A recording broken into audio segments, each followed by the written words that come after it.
Hello there everyone, and welcome back to yet another beautiful video. It has been a while, some things have changed. I got tested for COVID, so I am staying in my house right now, which just gives me a better opportunity to connect with people and record videos for you guys. As well as my painting fell and broke. It might have been the satanic symbolism with it being upside down, and it was a warning, who knows. But anyways, let's get right into the video. Today I want to be talking about dyeing. I feel that dyeing clothing is such a big part of the fashion industry and just clothing itself, even before it was a fashion industry, and it goes back so far. We see people such as the Egyptians, when they open up tombs, have remains of dyed clothing. But it goes actually back to 15,000 BC. And they would take whatever is around them, so plants, wildlife, fish, etc. And actually one example would be the word crimson, which comes from kermet, which is a word for blood red beetle husk. So right away we see such a deep history of dyeing clothing way before now. We continue up through the times. We have the medieval ages where dyes were extremely valuable, such as purple dye representing royalty and many other colors.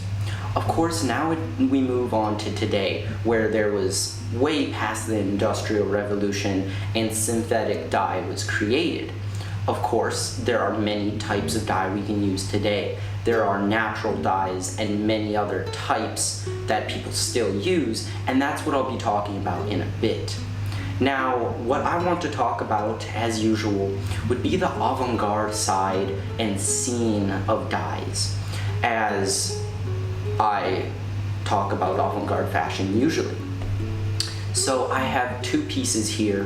One I made myself. I actually have three pieces here. One I made myself. The other two are two different types of dye. I guess I'll just start off with the ones I like the most, and then we'll go on to the one that I made. Starting off, we have object dyeing. Now, object dyeing is very infamous inside the very lower circles and niche circles of avant-garde fashion. So we have Karol Christian Powell and Boris, two huge pioneers of object dyeing, which is what I'm going to be talking about. Object dyeing is pretty lucrative. There isn't too much information on it, but it sort of goes around the idea of creating something out of leather and then putting it in a vat of dye and waiting for it to dye in there instead of manually dyeing it. Thus it creates this really beautiful, shaded, rustic effect. So what I'll be talking about with this is the Boris Bijan Sabiri Salomon Bamba 2. Now, I will make a video on Boris, as I feel he deserves his own video. I've explained this before, how if something's really important, I'll give it its own video. But I still feel like I had to show it off here, and that's because this is an example of object dyeing. Now, one thing about object dyeing is it doesn't have to be on leather. For example, this shoe here, and a lot of Boris's clothing that you will see. As you can see, the leather itself is dyed, but this was a white canvas shoe. And what it turns into is this incredible effect that we have all over the shoe with the different materials, the foam, the mesh, just all the different materials. I'm sorry if I do not know the name of some of the materials, but it is absolutely gorgeous. And yeah, amazing. The next thing I'd like to talk about is more natural dyeing, just as an example of what it looks like. Here we have a Rick Owens sort of wallet necklace, I think if that's the correct name. And this is a very good example of a brown leather that was dyed red. This was not object dyed, this was hand done, and you can definitely see the difference in aesthetic. Finally, I would like to talk about what I made myself.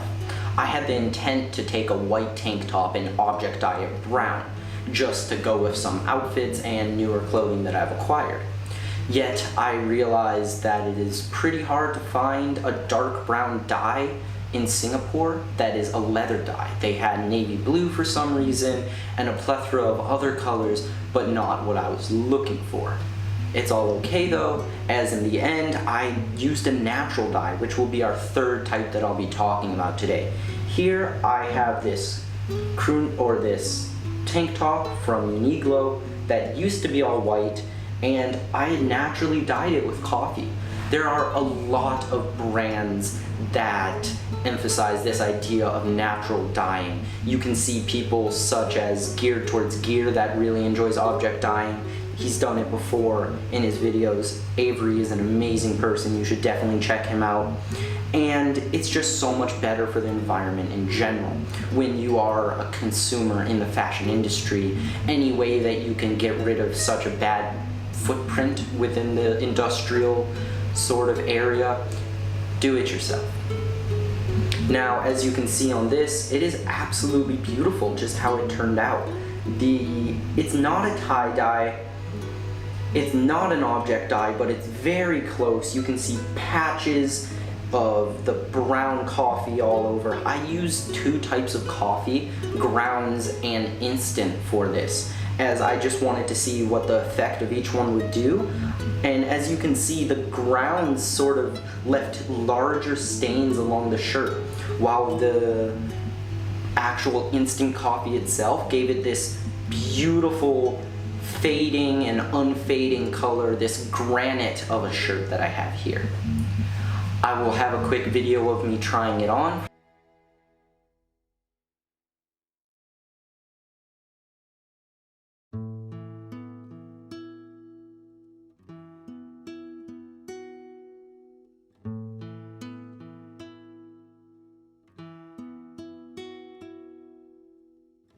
You guys real quick if you would wish to see that. I think I'll be wearing it in my next video as well, just as what I'm wearing.